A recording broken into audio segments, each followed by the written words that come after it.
Anora comes from Florida Project and Red Rocket director Sean Baker, and while I'm still here at TIFF and completely sleepless, I got to see this Palme d'Or winner, and my expectations couldn't have been higher. Baker as a filmmaker has such a unique style, and though his screenplays have never blown me away, this one seems like more of a push for critical success rather than his last two films being more fan favorites. Going into this movie, I was worried it would be too different, that it would pander to Oscar expectations, and overall just disappoint me. But I just got to see Anora, and damn is this movie good. Anora follows a sex worker who falls into relations with a Russian mob boss's son, her emotional and physical journey throughout this relationship, and her now hectic life. Not only is this story such an interesting idea to explore, but on top of that, the character work is absolutely perfect. There's so much to talk about, so timestamps will be linked in the description down below, but for starters, I want to talk about the character work because Anora, aka Annie, is such a perfectly executed character. We were instantly transported into her world right when this movie starts, and I just love the uneasiness that comes with her character being on the screen. It truly feels like we are in her shoes, and as this film is evolving, so is our relationship not only with Anora, but the other characters in the film, because we feel like we are Anora to an extent. I'm just overwhelmed with thoughts on this film because even when I'm talking about character work, I instantly want to talk about how the visuals aid the character work, the dialogue aids the character dynamics, and how everything is just sewn together with this through line that captivates us until the final seconds of this film. And that's another big thing, is that this movie pretty much for 98% of the runtime had me hooked. The first half of this movie is absolutely amazing. There are such euphoric and exciting moments, and for how exciting and exhilarating this movie is, it ends on such a different tonal note, which I'll talk about later. And Anora as a character, yes, is brilliant, but I think what makes her so brilliant is the perspectives that Baker chooses to use in this film.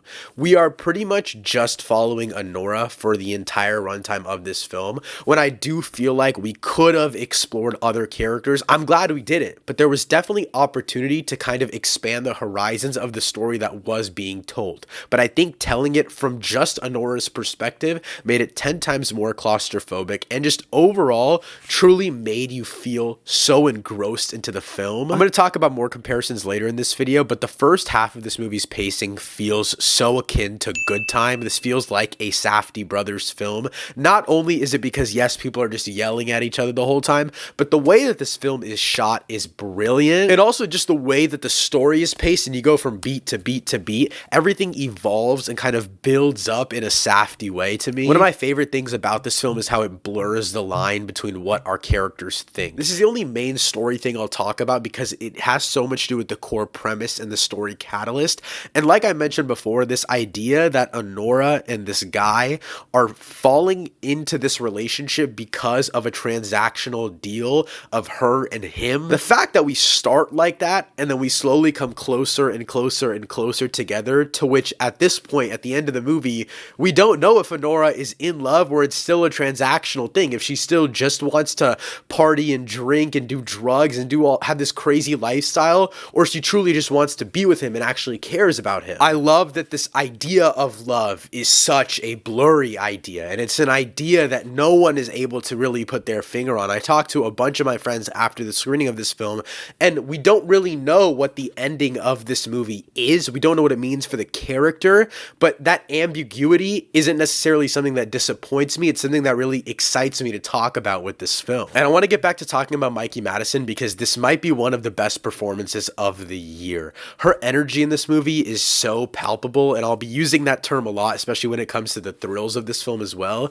but it truly does just originate from Mikey Madison. She has this really great fuck you energy in this film, and it is absolutely amazing. Maybe it's just the New York accent, but she truly sounds pissed all the time, which is just so in character. And again, I do think this is easily one of the best performances of the year. I do hope it gets nominated. Now, as for the thrills of this movie, the only reason this is its own section is because I was literally on the edge of my seat for 99% of this film. I mainly just want to talk about the progression of the tensity, specifically in the second half of this film. I think the movie peaks in the first half for sure, but the second act just truly becomes a different beast. Like, the evolution of this film was completely unseen for me. I just did not expect it to get as tense as it did. It, yes, is kind of just a screaming match, but it also kind of works. I mentioned Good Time earlier. People are saying Uncut Gems. To me, visually and dialogue-esque, it feels like good time, but obviously it's just people yelling at each other, so another Safdie movie works. The reason I make that good time comparison, though, is because not only the visual style aiding the character work so much,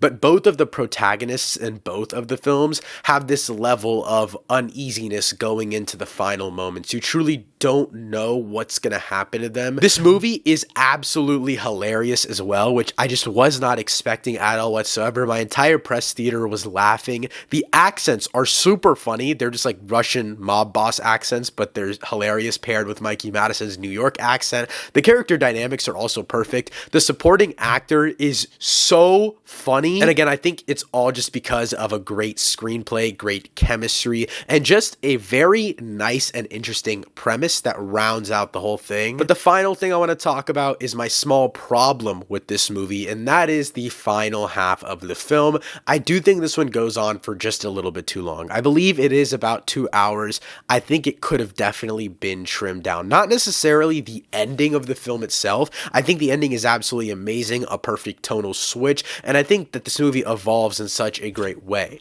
But I think there are moments leading into the third act that feel a little bit repetitive. There's moments in this like mystery kind of story plot point that's going on that you're like, okay, let's kind of move past this and get to a resolution. But as you can tell, I still really, really loved Anora. Overall, I'm going to give Anora a 9 out of 10. This is one of the must-watch movies of the year, one of the must-see movies going into Oscar season. If you've seen or want to check out Anora, let me know what you think of it in the comments down below. Thank you so much for watching. I'll see you next time. Peace.